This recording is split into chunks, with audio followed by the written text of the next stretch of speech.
quand il y a un anniversaire dans ma famille, et je sais pas si c'est que dans ma famille, mais nous, on le fait en 3 langues. Ah ouais? Okay. On fait français, anglais et arabe. Me demande pas pourquoi mais vous anglais. le faites pas une fois par langue. Ah non, on le fait d'affilée, on l'enchaîne. Joyeux anniversaire, joyeux anniversaire. Après, ensuite, Happy Birthday to you. Ensuite, Sana. Et tout. J'ai besoin, s'il vous plaît, mes frères rebeux. Oui, vous aussi. Pourquoi on le fait en anglais? Parce que français, arabe, bellec, je capte. T'as les deux. Mais pourquoi anglais? Pourquoi il y a anglais au milieu? Et voilà c'est la première fois que j'en parle à cœur ouvert devant un chat. Pourquoi on le fait en anglais? Ça n'a aucun sens. J'en ai aucune idée. Mais mec! Dans les autres familles où je suis allé, en général, c'est juste en français, ouais. Nous aussi, et c'est 4 chez nous. Comment ça 4? C'est la même pour moi, français, anglais, créole. Ah ouais? En québécois, c'est bonne fête. Bonne fête. Bah oui, parce que là-bas, l'anglais, il boude. Moi, je trouve ça ouf que les Québécois boudent l'anglais, enfin, sur certains mots, alors que c'est les plus anglophones des Français. Ouais. Reação da minha noiva vendo a barriga dela pela primeira vez depois da cirurgia. A Emily acabou de acordar, ela tava anestesiada e agora ela vai ver a barriga dela, ó. Parecendo um frango. Nossa senhora, isso aqui misericórdia. Vai.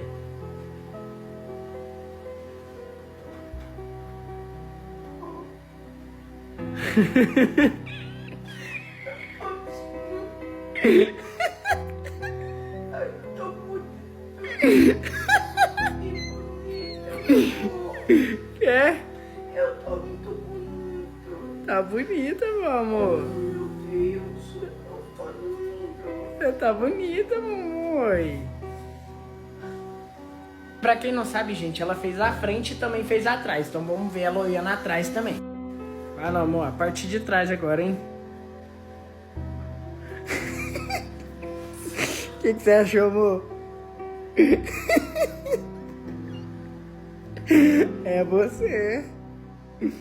É você. Segue pra acompanhar essa luta que a gente vai ter essa noite inteira. Noite incrível. Ai, deu ruim. Eu me limpei toda, gente. Fiz lipo de tudo que eu tinha direito. E eu tô muito feliz, meu Deus. Pra quem não me conhece, eu sou a Emily Vick, gente. Eu era muito, muito infeliz com o meu corpo. Eu me olhava no espelho, começava a chorar, triste, acabava o meu dia. E eu tava recebendo muitos comentários ruins sobre o meu corpo. E eu falei, gente, é um sinal.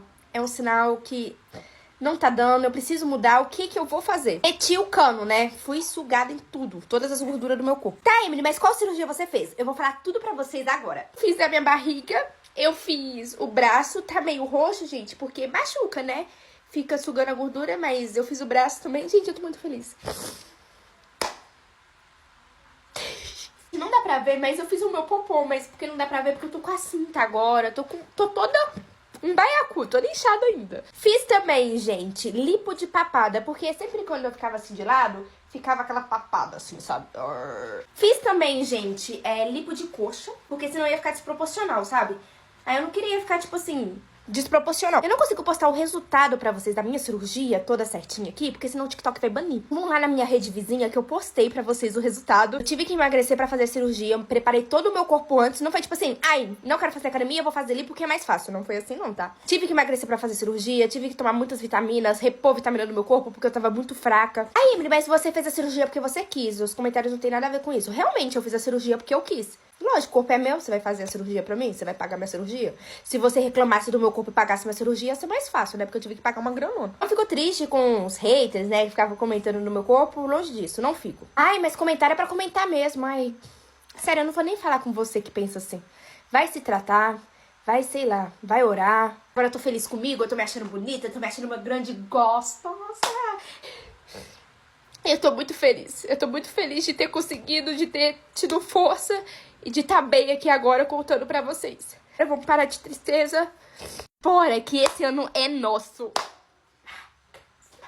Je crois que les 11 rappeurs à suivre, la meilleure génération, bah en vrai de vrai c'est 2018. Hein. 2016-2017, je sais qu'il y avait du Jaja et Dinaz, je sais qu'il y avait du MHD, mais il n'y a pas de freestyle. C'est vraiment, pour moi 16-2017 on va pas compter. Je parle de meilleurs rappeurs à suivre, enfin les 11 rappeurs à suivre à partir de 2018 parce qu'il n'y a pas de freestyle vidéo. Je parle vraiment de. Pour moi, je pense que sur le format, je pense que c'est 2018 hein, parce que les freestyles sont de qualité. Et en plus de ça, ils ont quasiment tous pété. Ils ont tous fait quelque chose. Tous. Voilà le 11 rappeurs à suivre de 2018. On retrouve RK, Zola, Maes, Rémi, je crois que c'est Dabs, il y a Soul King, il y a Koffs, ils ont tous fait quelque chose derrière, quoi, la plupart. Comment ça se passe? En général, ils t'appellent vers novembre, fin novembre, décembre, ça dit voilà, elle est 11, du coup on pense à telle personne, voilà, est-ce que la personne est chaude pour poser un freestyle? Et je sais que c'était un truc assez court, je sais qu'ils voulaient un format, et voilà, je crois que de préférence, si ça disait 11 rappeurs à suivre, c'était bien, et sinon, voilà quoi. Putain, j'ai vu une stat incroyable sur Ninho, ça a dit que si il devait jouer uniquement ses singles de diamant, il aurait eu plus de 2h30 de show. La stat de Zinzin, 2h57.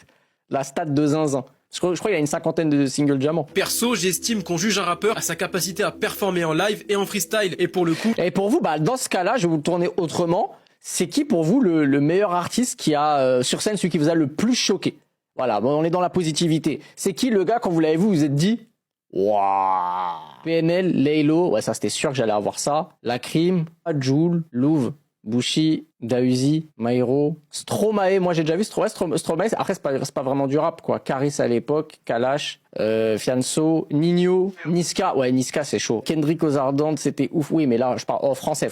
La Fouine, ok, SDM. Est-ce que tu écoutes Django? J'ai écouté à l'époque. Quand il avait pas de tatouage, j'aimais bien. Après aujourd'hui, ça me parle moins, mais c'est cool quoi. SCH pour Julius, ok. Ouais, c'est vrai que la Céno trilogie, on m'a dit que c'était pas mal. PNL 2 milliards de streams en un album, on en parle. C'est un record de France et c'est un record qui sera difficilement battable, si ce n'est que PNL lui-même pourrait le battre en fait. Je vois pas quel artiste pourrait faire plus de 2 milliards de streams et je pense que ce sera le premier groupe artiste all-time à faire un album avec tous les singles certifiés disque de diamant. J'y crois à cette stat.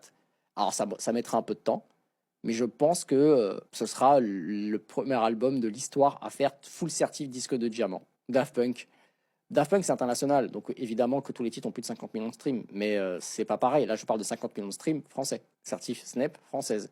Je suis pas sûr que Daft Punk ait 50 millions de streams sur les titres français. J'y crois, mais j'y crois même pas du tout. C'est pas le cas. Je trouve que c'est un geste incroyable d'offrir un disque de Diamtar, quoi. Un double, je crois que c'est un double, hein. Le double de Frères qui est exceptionnel. Je sais pas qui l'a gagné à la fin, mais en tout cas, c'est beau. Celui qui l'a eu à la fin, franchement, il est refait. Hein. Parce que ça, c'est un peu inestimable. La plupart des punchlines qu'on entend, c'est un peu des trucs de Golemont. C'est dû à ton avis à quoi? Parce que le public ne consomme plus de musique à texte. Et quand tu le fais un peu de texte, on dit que tu fais du rap conscient. Maintenant, là, je vais partir aux origines d'un truc. Là, je parle vraiment dans les débuts. Il n'y avait pas beaucoup de rappeurs mineurs. Ça n'existait pas à l'époque, un RK ou un rappeur très jeune qui pétait 15 ans, platine. Sinon, t'étais un produit de l'industrie genre Jordi, tu vois. En fait, le problème, c'est que quand t'es jeune, t'as pas grand chose à raconter. Et comme le rap est de plus en plus jeune, à la vérité, qu'est-ce que tu vas raconter à part je fume et je vois des meufs? Ça se trouve, tu vis encore chez tes darons. Ça se trouve, t'as pas vraiment eu de problème. T'as pas vécu assez de choses. C'est là où je veux en venir. Moi, je le dis toujours. Aujourd'hui, il faut qu'on aille te chercher pour ta différence. Aujourd'hui, il y a un rappeur qui a 5-10% de texte en plus qu'un autre. Il fait la diff tout de suite parce qu'on est tellement dans une pauvreté textuelle. Mais attention, qu'on soit bien d'accord. J'aime bien écouter du rap dit de gogol, tu vois. Quand je dis gogol, on se comprend. Ça veut dire avec pas de fond, tu vois. Ça me dérange pas, j'aime bien. Je suis plus un mec des flows qu'un mec des textes. Mais sur tout le paysage du rap que ça, eh ben, ça devient indigeste. À l'heure actuelle, le clip cumule 530 millions de vues. Attends, sérieux? C'est vrai?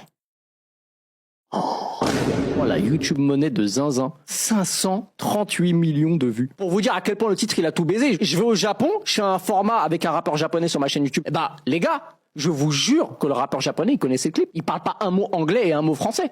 Mais il a dit, je connais le clip, je l'ai déjà vu, j'ai déjà vu ça. Wesh, c'est une dinguerie. Bande organisée bat des records en France. C'est le morceau ayant obtenu le double single de diamant le plus rapide de l'histoire du rap français. Et c'est aussi celui ayant atteint le plus rapidement les 200 millions de vues sur YouTube. Mais en fait, c'est un titre, on peut même dire plus que ça. C'est un titre qui a donné encore plus de buzz à des artistes en place. En fait, il a fait plus de bien que de mal à SCH. Je sais que beaucoup de gens n'aiment pas cette ère de lui en mode Zumba, etc. Mais si on parle d'un point de vue popularité SCH, bande organisée, ça y est, c'est n'importe quoi. Il y a Julius 2 qui sort. Franchement, je pense que tous les artistes de bande organisée en showcase, ils ont tous pris en tout des sommes à 6 chiffres minimum.